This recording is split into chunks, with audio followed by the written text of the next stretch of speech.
been a couple fabulous days here in Kumamoto, but it's time to head to the skies. Today we're going to jump to Osaka using ANA Wings. ANA's Wings is a regional airline which is used to connect smaller towns and communities in the country. ANA Group actually has 4 different airlines. Their main line, ANA, their charter airline, ANA Wings, and one more. If you know what it is, leave a comment below. Right now I'm starting at Sakiramachi Station. It's connected to the bus terminal, which is downstairs on the first and second floor. So we're going to jump on a bus, we're going to head to the station, head to the airport. So come along as we go from A to B. Sakiramachi Mall is centrally located near the arcade and castle.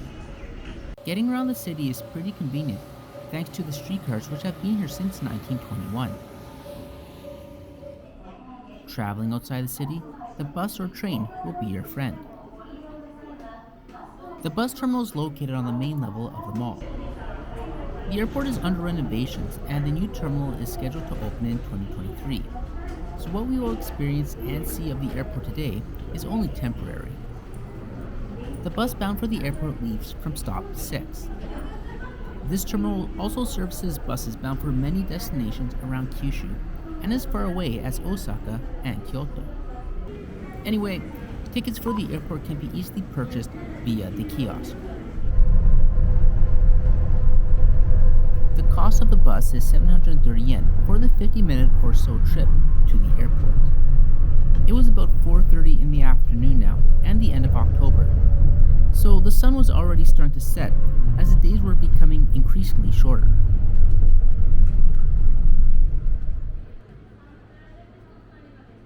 As the airport is under renovation, the check-in area contained only the bare essentials, and the space is fairly tight. A few feet from here is another building which houses the food court and a handful of shops. There's a 7-Eleven inside to pick up some last-minute essentials. I wasn't really peckish at the time, so the building was worth a walk through, but that was about it for me. One thing when visiting a new airport is that I don't know whether it's better to stay street side or to quickly jump through security. And depending on where you are, it could go either way. In this case, it was a solid call to go gate side, and it was a lot more comfortable, a little quieter, and the seats at the gate were more cozy. At the gate, there was also a few merchants and a small lounge. Alright, so made it to the gate, and actually the gate is a lot more comfortable than outside waiting for the planes. The seats are a lot better, and there's a few shops, and a Tully's coffee shop in the corner. About 20 minutes before we start boarding. It looks like my flight's pretty full. There's only about 4 empty seats on, so it's going to be a full flight to Osaka. But then again, that's also because the 2 midday flights were cancelled, like my original one, so everyone had to choose a different flight. So this one's a lot fuller, but 20 minutes to go until we board. It was another bus boarding flight, so we got a peek of the baggage area of the airport. So as we board, I should mention that at the start of the video it said de Havilland Canada-8. However, this aircraft was produced in 2012 by Bombardier, and you'll see its name on the nose. The Dash 8 program was sold to de Havilland in 2019, so really not that long ago. Regardless of the company change, the Dash 8 continues to be produced in Toronto. Company stuff aside, it looks pretty nice with the ANA blue up close at the tail end of dusk.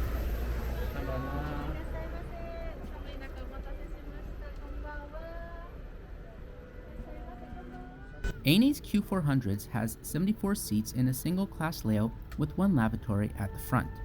The outside views are obstructed from rows 8 to 13 due to the engines. And tonight I'm in 12D beside the right wheel. Once the doors were closed, we got on our way pretty fast. The cabin lights remained on for the majority of the flight, which inhibited the outside views during takeoff.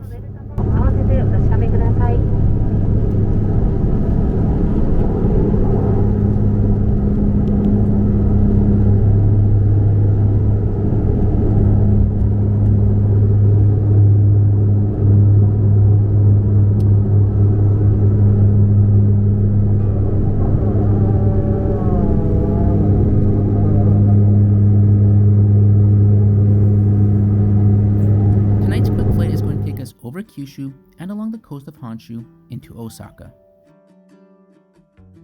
The cabin is set in the standard and compact 2-2 seating layout. I thought the concave siding around the windows was a nice touch to add some detail to the otherwise basic cabin. The Q400s aren't known for their abundance of space, and even the overhead bins are a little tight. I had to take a few items out of my 30-liter bag so it would fit up there. The seats are smaller than what can be found on ANA's larger aircraft. The size of these blue cloth covered seats reminded me of the seats which can be found on Peach.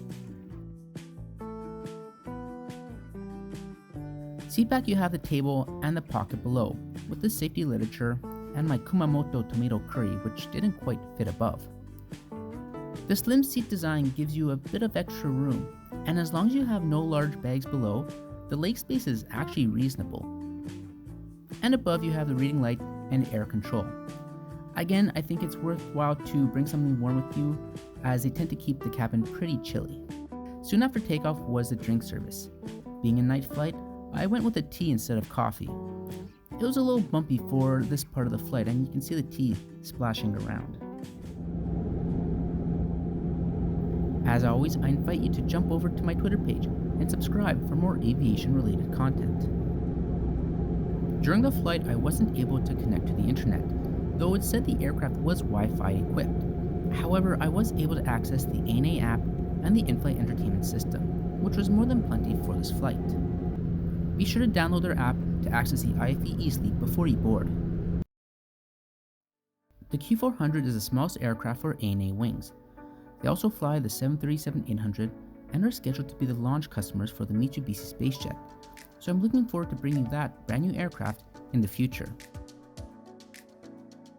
You know, I enjoyed the atmosphere on this evening flight. I always have the sense that morning, midday, and night flights all feel a bit different, and rarely do I find myself on evening domestic flights. The day is over, so maybe passengers are more relaxed on these flights. What do you think? Anyway, about the last third of the flight, the cabin lights were dimmed. I was a bit relieved since I felt that all the lights were a little overkill at night. With the cabin lights dimmed, I was able to enjoy the night views of Osaka as we come in to land. The Q400 is a unique aircraft. I've flown it dozens of times across Canada, as it's really the workhorse for Air Canada Express, WestJet Encore, and Porter. The buzzing, the vibrations, the sounds, the experience always reminds me of those flights. So although it may not be the most roomiest, best aircraft with all the bells and whistles, it's one that I have many great memories with, and I'm always happy to experience it with another airline.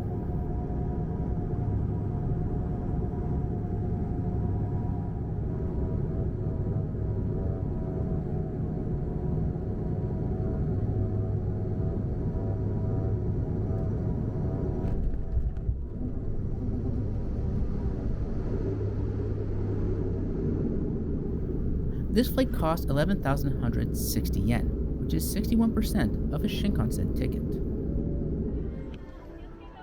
The cabin crew did an excellent job on the flights from start to finish. They were warm, welcoming, and friendly, and handed out water bottles towards the end of the flight. You know, it's not much, but it's more than other airlines offer, so it's very appreciated. Also, my original flight was cancelled. ANA did a great job of communicating updates and changes and allowed me to choose which flight I'd like instead.